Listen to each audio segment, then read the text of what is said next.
Escape pods. Lots of ships have them in Star Trek. We see them used an alarming number of times throughout the various shows.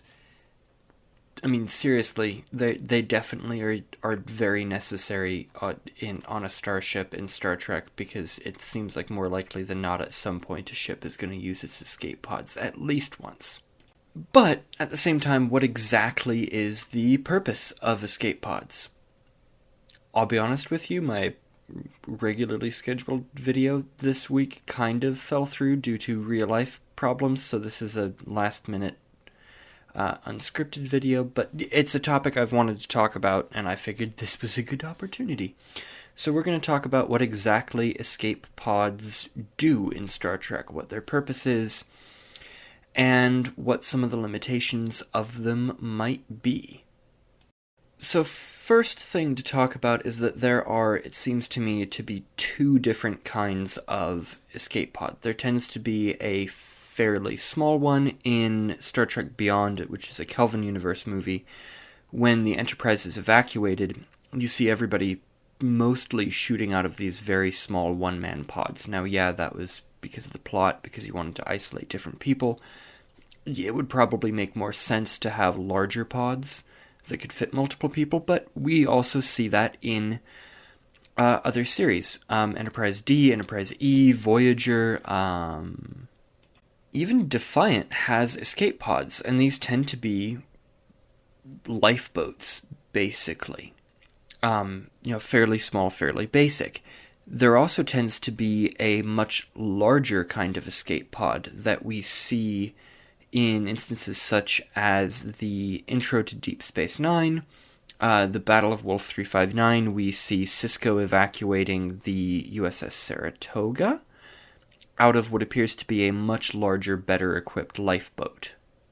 And so there's two types, is basically what we're getting at. There's a smaller type and a larger type. And they probably do different things and are suited for different circumstances. So the way I see it is the smaller pods are used mostly in a situation where the only thing that you need to do as a crewman is get off the ship. So these pods are probably going to be much less well equipped, much less feature rich. It's basically get in, get shot out, you have limited maneuvering capability, and enough supplies to last you a little while. You probably have systems to recycle oxygen and liquids, but on the whole, this is a fairly limited one. And that will let you survive. And then there's a larger pod. The larger pod is better equipped. It might have a low-powered warp drive. You don't want to have something like a shuttle that is, it's much faster, but also it needs more regular maintenance, and it might be shorter ranged. These pods probably have you can hear somebody laughing in the background. This is very much last minute. But these pods probably have a much lower sort of power requirement warp drive that has lower speeds, but is much more, basically you can leave it lying there on standby for very long periods, and then 10 years into your starship's life you need to evacuate, you know that engine on that pod is going to be available. So these larger pods are the ones that you use once you've evacuated, you've made sure that everybody is taken care of. Those pods with their lower powered settings shoot out. The other advantage these pods might have that I'm thinking of is that it might be much easier to launch them.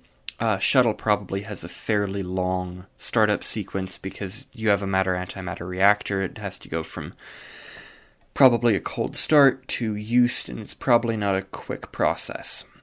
You're probably looking at, with these other pods, a fusion engine or something that will keep better and be easier to start up on very short notice. So you get everybody sorted, and then once everyone is sorted and settled, you then shoot these lower warp escape pods off. You send off subspace messages as you go, saying, hey, we've been disabled. I, the captain, am in one of these more capable pods and am looking for help. And so you would basically leave the other pods, and then you would be in these big pods. A couple of select people going to different locations, probably, to find help.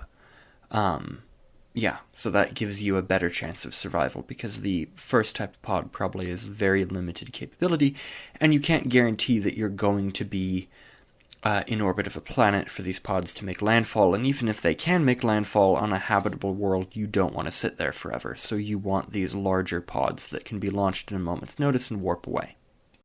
So what would this look like? Well, as an example, let's look at USS Stargazer, the OG Constellation class, and the Battle of Maxia.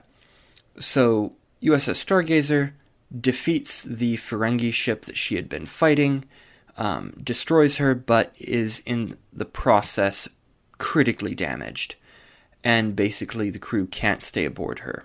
So they evacuate. Captain Picard gets everybody off in the sort of smaller pod.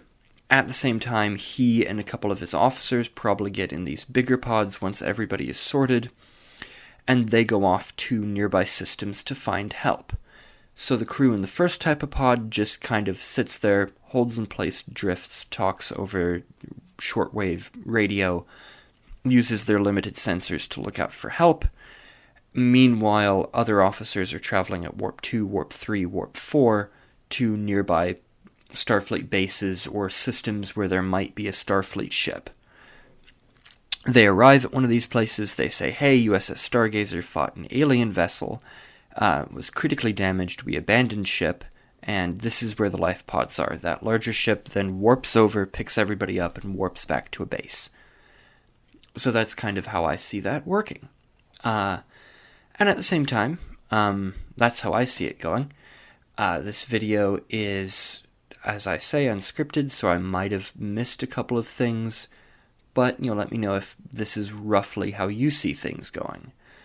What do you think the role of escape pods is? Do you think shuttlecraft are used in evacuations? Do you think shuttlecraft have a much shorter startup sequence and therefore would be fulfilling the role of those larger pods, and those larger pods have other roles in evacuation? Let me know all of that in the comments below. Again, somebody is laughing in the background because this video was made with little time, very last minute, and I apologize. If you like this kind of last minute off the wall thing, get help and also subscribe to this channel, because that might happen on occasion. Also, let me know what you think of this format where I basically just talk into a computer and whatever comes out is a video. It's not great, but hey, it's something.